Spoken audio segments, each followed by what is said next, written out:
Hello बच्चों, कैसे हो आप। आज हम कक्षा 3 गणित विषय की वर्कशीट हल करेंगे।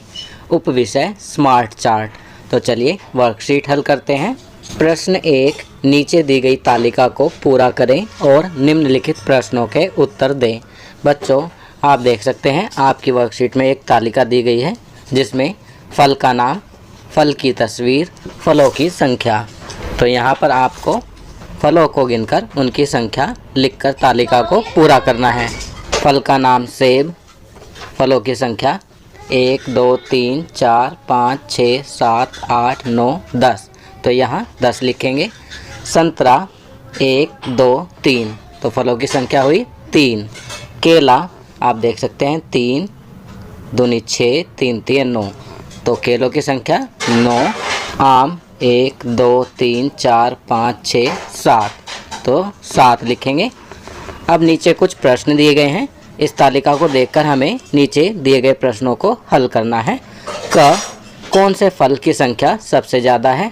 तो आप देख सकते हैं तालिका में सबसे ज़्यादा फलों की संख्या है सेब की, तो यहाँ पर हम सेब लिखेंगे। ख, कौन से फल की संख्या सबसे कम है। तो यहाँ पर हम लिखेंगे संतरा। ग, आम ज़्यादा है। आम कितने हैं 7, और किससे ज़्यादा हैं। तो यहाँ लिखेंगे संतरा, क्योंकि संतरे 3 हैं और आम 7 हैं, तो आम ज़्यादा है संतरों से। घ, केले कम हैं। केले किससे कम हैं, सेब से, तो यहाँ सेब लिखेंगे। ड़, क्या किन्हीं दो फलों की संख्या बराबर है, हाँ नहीं, तो यहाँ हम लिखेंगे नहीं। चलिए आगे बढ़ते हैं। प्रश्न 2, नीचे दी गई तालिका कक्षा 3 के 40 छात्रों की रुचि को दर्शाती है। तो बच्चों, नीचे एक तालिका दी गई है जो कि कक्षा 3 के 40 छात्रों की है और इसमें अलग अलग इंटरेस्ट, रुचि दी गई है। जैसे ड्राइंग को पसंद करने वाले छात्रों की संख्या 8, खाना पकाना पसंद करने वालों की संख्या 5, नृत्य डांस पसंद करने वालों की संख्या 10, बागवानी को पसंद करने वालों की संख्या 3, क्राफ्ट को पसंद करने वालों की संख्या 6, पुस्तकें पढ़ना पसंद है 8 छात्रों को। अब नीचे दिया गया है, उपरोक्त तालिका का उपयोग करके निम्नलिखित प्रश्नों के उत्तर दीजिए। तो यहाँ पर नीचे कुछ प्रश्न दिए गए हैं, चलिए इनका उत्तर लिखते हैं। क, सबसे ज़्यादा लोकप्रिय रुचि कौन सी है। तो आप देख सकते हैं नृत्य, तो यहाँ नृत्य लिखेंगे क्योंकि नृत्य को पसंद करने वाले छात्रों की संख्या सबसे ज़्यादा है 10 है। ख, सबसे कम लोकप्रिय रुचि कौन सी है। तो यहाँ लिखेंगे बागवानी, क्योंकि सबसे कम 3 छात्र बागवानी करना पसंद करते हैं। ग, कितने छात्र पढ़ना पसंद करते हैं। तो यहाँ हम लिखेंगे 8। घ, कितने छात्र क्राफ्ट पसंद करते हैं। तो यहाँ लिखेंगे 6। ड़, नृत्य पसंद करने वालों और खाना पकाना पसंद करने वाले छात्रों की संख्या में क्या अंतर है। तो आप देख सकते हैं नृत्य पसंद करने वाले छात्रों की संख्या है 10 और खाना पकाना पसंद करने वाले छात्रों की संख्या है 5। तो 10 में से 5 घटाएंगे तो अंतर आएगा 5। चलिए आगे बढ़ते हैं। प्रश्न 3, नीचे दिया गया बोर्ड हर कक्षा में कुल छात्रों उपस्थित और अनुपस्थित छात्रों की संख्या की जानकारी देता है। यहाँ पर एक बोर्ड दिया गया है जिसमें कक्षा 1 2 3 4 5 छात्रों की संख्या, उपस्थित छात्र और अनुपस्थित छात्रों की संख्या दी गई है। प्रश्न पूछा गया है, क, स्कूल में कुल कितने छात्र हैं। अब हम छात्रों की संख्या का जोड़ करेंगे तो हमें मालूम चलेगा कि स्कूल में कुल 186 छात्र हैं। ख, स्कूल में कुल कितने छात्र अनुपस्थित हैं। अनुपस्थित छात्रों की संख्या का जोड़ करेंगे तो हमारा उत्तर आएगा 12, तो यहाँ 12 लिखेंगे। ग, स्कूल में कुल कितने छात्र उपस्थित हैं। उपस्थित छात्रों की संख्या का जोड़ करेंगे तो उत्तर आएगा 174।